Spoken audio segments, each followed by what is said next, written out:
I'm going to show you some of the recycled lights, but first of all, this is the bicycle light that I'm doing lately out of bicycle parts. As you can see, it's coming along nicely. It needs a bulb, and I need a transformer in here.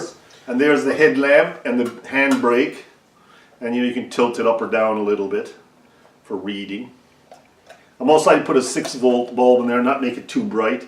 And I might have to flatten these a bit because they're a little sharp, but I don't think it'll matter too much. And I put little footings on from the kitchen cabinets. And then that's the outer rim of the gear shifter on a bike. And there's the gear shifter from the back. This is the front hub of a wheel from a scooter. Just the top flattened, and then a washer put on. Another back wheel cogs put on. Ball bearing for looks. Handbrake to mount the light on. And then this spring is from one of those old spring lamps that go up and down. There's actually one in the corner here, look. And I have springs laying around. I used one of the springs, put 2 little tubes in it, epoxy all that in with the lead page ×8 glue.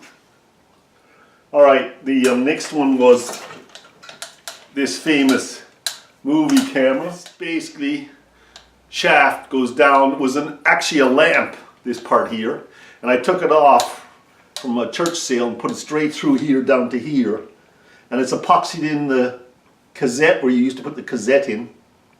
And the cable comes here, down in here, and then runs through the center underneath this, the holder here. It runs in the center of the tripod and goes all the way down through the center of this tube to the bottom and comes out. I like that because I like the filmic aspect of that. I think it's really cool. It's a little wobbly, but it's okay.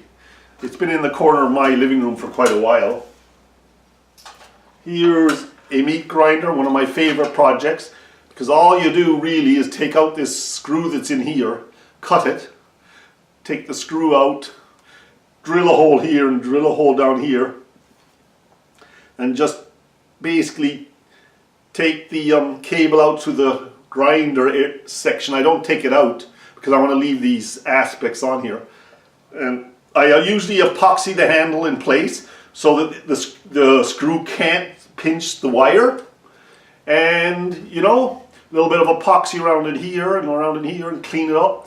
And there you've got it. You just got to wire up through the center and buy one of these in the hardware store. But it looks fantastic. A lot of people have commented on that one. And here's one of my favorite ones, a little old wooden toaster. If you open it up, there's no guts anymore. I took them all out, cleaned it all. It was pretty bad at the time. And put in this flange, this nice stainless steel tube I got off something, it was either a old chair or something like that was laying around in my scrap. Soldered a washer on the bottom and epoxy and screwed it in here with the electric, the screws for lamps. I epoxied that in and basically epoxied a washer on the other side or soldered it and screwed it in. So this is pretty solid, and the stainless steel goes with the toaster. Well, that's an old toaster. It's a little bit weird closing. They're a little bit floppy, and I took the wire out the back through a drill hole just to make it look clean. And my last one is the telephone, which is great fun. You just drill down through the phone and you can lock it in any way you want down through to the bottom, which has actually epoxy there. You can see it. And the cable comes out where the old wire used to come out for the telephone line. So that's really fun. And I actually put a hood on that one because I like the look of it. So I almost forgot to show my clarinet that I did. And it's a beautiful piece. And most people that come into my house love this light and ask where did I get it, and it's of course one of my homemade ones as well. So I'll just show you this in the close-up and what I did. Some videos on this. It's going to be called the bicycle light, and you'll see some of the clips on how I did it. I might make it into 2 shorter videos or 3, but you can see how I did this, and you can apply that same method to any of these lights. And you don't need welders or anything, It's all done with you know, electrical threads epoxied in.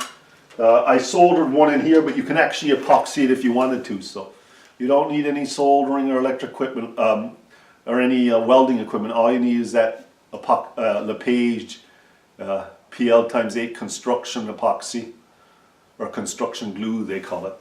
So there you go. So you should get out there and recycle some of these. You know, if you go into a store and try to buy these, they're like $250. So, you know, go buy yourself an old toaster. This is like this meat grinder, and some of the church sales are like $5. Go out and buy it, make yourself a lovely light, or give it as a gift. And, you know, it's a fantastic gift to give to someone for a birthday or Christmas. Hope you like watching this. My name's Willie D, and keep recycling.